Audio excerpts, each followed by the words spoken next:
Hello and welcome to Forum for a Better Understanding. You know, our program today is the 355th in a row, but we've never done the topic we're going to discuss today. It's called Ethics, Religion, and Civil Discourse. We're going to feature what goes on at this Ethics Center at California State University, Fresno, and three people in particular who have been involved in that project in different ways for several years. We're very blessed to have three people who represent in their own personal lives a commitment to ethics, religion, and civil discourse, not only academically, but professionally and personally. My first guest to the left is Dr. Negin Tahvildary, who happens to be a researcher in international and Islamic law at the Islamic Cultural Center of Fresno. And at the University of California State University, Fresno, she is in the Middle East program there as a professor. Our second guest is Dr. Andy Fiala, who is not only a philosophy professor and department head of that department at school, but is the director of the Ethics Center at California State University, Fresno. Many of us know him from his articles in the Bee, in which he shares his insights into ethics every other week at the Bee. And directly across from me is someone most of us will know as Reverend Natalie Chamberlain, who is a disciple of Christ pastor at United Christian Church in Fresno. Natalie is passionately committed to mental health and also to issues of interfaith, and is the co-chair, along with the Imam Ghazvini, of the Interfaith Alliance of Central California. I wonder if the three of you could begin with an interesting question. What do you do professionally when you aren't involved in the project that we're going to talk about today, which is the Ethics Center and that wonderful conference that you worked on in June? Negin, tell us about yourself and the ICCF. Okay, thank you. Well, at ICCF, you said it, I'm the researcher in international and Islamic law, and this is how I got also connected to the Fresno State. I am teaching two courses this coming semester, for the philosophy department, which is both of them are on topics related to religious studies, and also one course for Middle Eastern studies, so this is lots of preparation already. And then this is the month of Ramadan, when Muslims are fasting, so we have lots of community programs at the center. And one of the programs that we recently had was actually the Spirit of Abraham Award that we have awarded it this year to the Ethics Center at Fresno State, and Dr. Andrew Fiala has received it on behalf of the center. This award goes each year to an individual or an organization who contributes to the enhancement of understanding among all religions, and specifically to show the values for the Muslim community here in the United States. Well, I want to congratulate Andy on this and his department, the Ethics Center at the university, but I want to match it off with something that the Diocese of Fresno and the TV station 7 years ago, in its very first year, the ICCF was so happy with the efforts of the diocese to work with the Islamic community. I want to thank you again for 7 years ago blessing the diocese for our work. Andy, tell us a little bit about yourself, that wonderful center, and about the philosophy department. It's really one of the bright spots up on campus. Oh, thank you. Thanks for having me on, Jim. Yeah, I'm the chair of the philosophy department and the director of the Ethics Center. So it's like two hats, but they're very closely related. The philosophy department, as you know, we have also religious studies as part of the department, and you've had Robert Maldonado with you on several of these programs. He's on the Bible side of things. We also have religious studies scholars, and then philosophers, which is me. I've been chair for 4 years, and the Ethics Center has been around for 5 years now. It was an idea, it's been percolating for like 7 or 8 years. When I came to Fresno State, I was sort of, as my job description was to participate in the Ethics Center, and we got it running about 5 years ago, and since then we've done 4 or 5 lectures every semester on ethics topics. We've had some sponsorship from the Leon S. Peters Foundation, which we're very thankful about. We put on workshops, panel discussions, something like 50 events in the last 5 years. Yeah, and so we're excited about that. It's interdisciplinary, so there's an advisory board of people from across campus, School of Education, business, social sciences. And then we've been able to connect with community partners too to sponsor other events. So I feel like, you know, after 5 years, it's actually successful and it's going in a good direction. We have sponsorship, we have community partners, the campus is supporting of it, so we're proud of it. You should be, and another person I'm proud of, knowing for many years now, is Natalie Chamberlain. Reverend Chamberlain, tell us about yourself a little bit with the Interfaith Alliance of Central California, and maybe how you have been connected with these two great people. First of all, I and my congregation tend to come as a match set, and the congregation has as their motto, agree to disagree agreeably. Therefore, we are a congregation of an incredible mixture of people. And because of that, that brings about the things that I'm most interested in. I mean, there's a real support for that and the interfaith work that I do.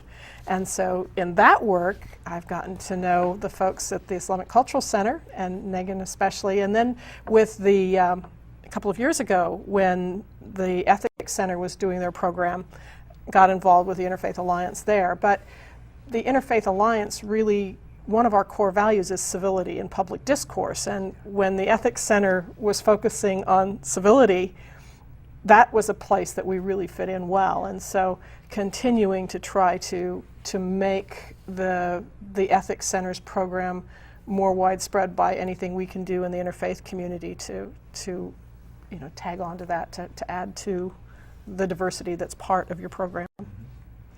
Now, we're going to be talking a lot about an event that happened in June in which teachers from K through 12 were taking part at a really great day, a workshop up at the university. But before June, there was October in the fall. I wonder if Andy could begin by telling us just a little bit about how that convocation came to be, that wonderful gathering of so many people from across the country. Tell us about that conference in October, Andy, and then the others who also participated will chime in. Yeah, we Natalie mentioned civility as part of the Interfaith Alliance effort. Well, we applied for a grant from the National Endowment for the Humanities. This would have been 3 years ago now. And we didn't know that the chairman of the National Endowment for the Humanities has a pet project for civility and civil discourse. At the same time, the Obama administration has been talking about interfaith issues. So we managed to get our proposal in there at the right time to get this project funded. And so it was $100,000 came to Fresno State. It's a 2-year project, and the first part of it was the fall 2011 conference, where we brought in, I think it was like 25 speakers from out of town, from across the country. They showed up to talk about interfaith issues, religion in the curriculum. They also talked a little bit about the ethical and conceptual issues, because there's a problem with civil discourse and toleration, and does it become relativism? So we had a couple panelists talking about relativism and how that works out. And then some of the keynote speakers were very prominent people. So we had Diane Moore come from Harvard, and she has been involved in the American Academy of Religion's K through 12 curriculum guidelines for teaching about religion. So we're really honored to have her here. She also wrote this really interesting book about religious illiteracy, and that one of the problems is that we're kind of ignorant about our own traditions and about other people's traditions, and so how can you have civil discourse if you don't understand one another? And so on. And we know one of the other really interesting presenters was Amir Hussein from Loyola Marymount, and he's the Islamic Cultural Center. He went out and worked with you folks when he was here. And he's the editor of the Journal of the American Academy of Religion, which is the preeminent journal for religious studies. So we were really honored to have him here. And another person you're honored to have who presented was our own Negin. So Negin, can you tell us anything about your part in that October event?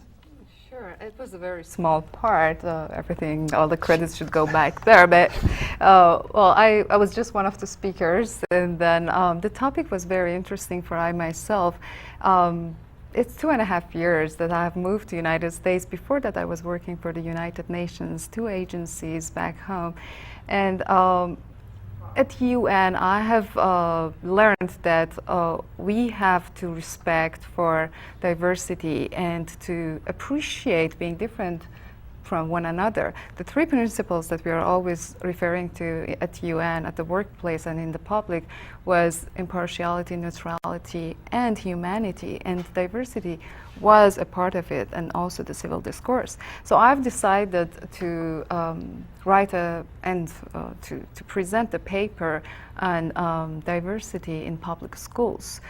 So the title was Diversity Without Discrimination, and we had 3 proposals for different school levels from K-12 levels for 10th graders and 11th graders and 7th graders also. 3 different proposals. If we have the time, I will discuss about those. And also working with the Islamic Cultural Center of Fresno, we have so many school visits during the year, and they come to the Islamic Center, and these students, they're just wondering how they can learn about the Islamic values. They come to our prayer room, and for each and every item that they see in the room, they are searching for an explanation, and they are so curious to know about this. So this is the best age to approach students and to make them appreciate diversity and differences that they found in their classrooms. Now, Natalie, one of the co-sponsors of this wonderful convocation in October was the IACC. Tell us about your own personal commitment to this project and how the Interfaith Alliance of Central California is obviously committed to exactly the same ideals, and it's great to know that we can partner. And again, it's another one of our core values is freedom of religion, and that's part of that diversity. But before the October event, we had an annual meeting. The Interfaith Alliance had our annual meeting, and Bruce Grelly was there to speak about religion in schools and the difference between teaching about religion and teaching a religion, and how we as the Interfaith Alliance could continue our long history of being involved in protecting students' rights in Fresno and Clovis. That's really how we got started as an organization, was working because there were children who were being proselytized in ways that were very much against the faith that their families held. And so we continue to want there to be an education about religion, but we don't want the schools to become a place where there's proselytizing. You know, it's interesting that the very goal, according to the website about the event in October, did say, this project will advance understanding about ethical and religious topics in a nonpartisan and non-sectarian manner, while highlighting the ways that regionally significant authors and scholars of the humanities have dealt with questions of diversity and pluralism.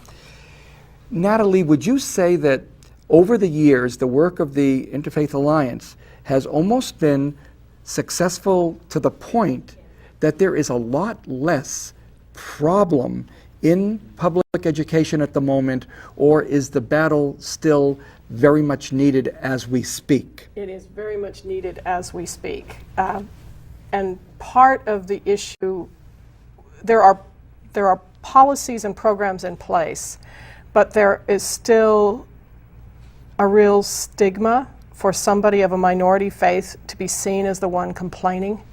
And I know that in some of our minority faith communities, families are very reluctant to follow up on the kind of bullying that happens around religious issues. And so the Interfaith Alliance has been trying to be more public about our willingness to support families and individuals who are dealing with those kinds of issues, because if, say, you were a member of the Islamic Cultural Center and a very small minority here in this large valley, and the children just want to be part of the group. Yeah. But if a Christian pastor goes with the imam, the people that we go to speak to are much more likely to listen to it in a way that they wouldn't if it was just the imam or the director going. We do have to take our break at this moment, but we're going to be back and talk about the event in June the workshop that was experienced at the same ethics center at the university, and we'll find out what our 3 panelists did during that meeting to inspire work in our public schools here in the Valley. So stay tuned. KNXT thanks all its loyal viewers and respected businesses who have supported your Catholic television station. Now you can support KNXT with program underwriting by having your name, your company's name, or organization associated with your favorite program. Detailed information about you or your company will appear before and after each program or day part you select. Keep the quality and spiritual message alive and make a difference. Call 559-488-7440 today or go online at knxt.tv to find out more about program underwriting on KNXT. Hello again, and welcome to the second half of our conversation about ethics, religion, and civil discourse. How it is that we will actually discuss passionately, but without anger, without just going over the top in our enthusiasm for issues, especially religious issues, which are very often divisive. Now, there was this gathering in which the 3 of you were very involved in June, and I want Andy to begin by telling us how that came to be and your part in it, and then how Negin and Natalie became very instrumental in forming a panel that addressed so many issues. Yeah, in June we invited K through 12 teachers from the region to come to Fresno State, and we had a workshop. And it was a day-long event. There were teachers from Fowler and Los Banos and Clovis and Fresno, so they represented, there was a broad representation, and also even elementary school teachers, which was really interesting that they were there. Yes. And then mostly high school teachers, because the high school teachers really deal with this in the curriculum. They're required, state standards require teaching about religion. So the teachers came, and they, an outcome this fall is they're going to prepare a lesson plan or some curricular adjustment, carry out the project, and then report back to us. We're going to put this on the website, and this is going to be a resource for other teachers. And we hope to continue doing this for a few years and create a good resource on the website. So, and the panelists then that gave presentations included Natalie and Negin, and Lori Clune, who's in the history department at Fresno State, myself, and Vincent Biondo, who is my collaborator on this big NEH project. So we spent the whole day with these teachers, and I was really pleased. They're smart and dedicated, and they actually understand the First Amendment. Which is a good start. It was really good, yeah. But they also told us some of their problems and issues, and it's not easy being a teacher and dealing with religious diversity in our region especially. So, let's look at some of the people that were there. I've got Dr. Negin, who spoke on examples of intercultural differences and the peace circles. What would you want to say about that, Negin?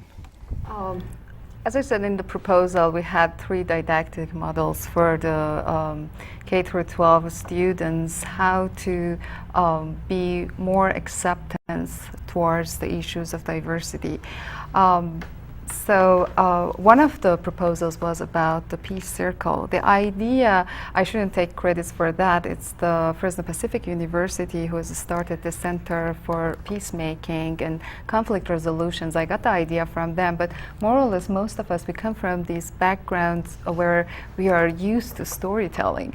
So one of the initiatives was that to have students to come and sit in a circle, and then they can discuss issues like peace or other issues that I myself, I'm an instructor, so as Andy is saying, it's really critical how to approach a sensitive cultural or religious issue. I was teaching this last semester a class on Islam and international law, and I had so many students who came from a Muslim background, and these students were so diverse within their own group that it was so hard handling some very like minor issues such as dress code in Islam or marriage in Islam from different perspectives. So something that's missing is that even within one group there are so many yeah. diverse groups.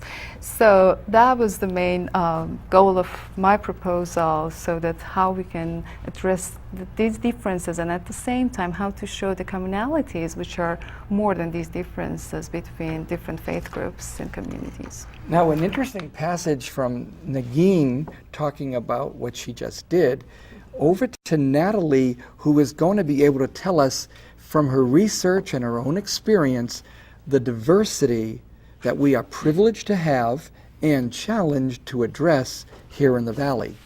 And one of the things that I think comes at the bottom of trying to deal with diversity is to understand just how diverse a nation we are, and then how as a local area or county that diversity fits into the national. And if you think about the map of the United States as a crazy quilt, and some of the pieces are bigger and one color and then lots of different colors, and if you look at the counties in the United States on a crazy quilt kind of map, you'll find pockets where there's lots of diversity, and you'll find pockets where there's almost no diversity, and everything in between. What do we mean by diversity exactly? Diversity would be how many different faith perspectives there are, and the percentage of that against the major religion in that area. And that's how that's calculated if you're going to put it on a map. Across the country, how Across many the might there country. be? Well, in the U.S. Census, there are 256 different specific faith communities listed. Now, that's way low, because I can think of about 10 or 12 in Fresno County that are not on that U.S. Census list. So, help us out. Since now we've moved from the national map, now we're going to our Fresno. or even Fresno County. Let's focus. Fresno County is a place that I can actually get statistics for. The Association of Religious Data Archives uses the census information as well as their own surveys, and so I can get county data, although the data is not very good for minority faiths. The 2010 information lists Sikhs as one of the religions in the Valley, and says there in Fresno County there are 6 houses of worship for the Sikh community, and has no number for the number of Sikhs that are actually in the county. And depending on where you look, the estimate for the number of Sikhs in Fresno County is between 35 and 50,000. Oh, yeah. And they don't show up at all. What about Islam?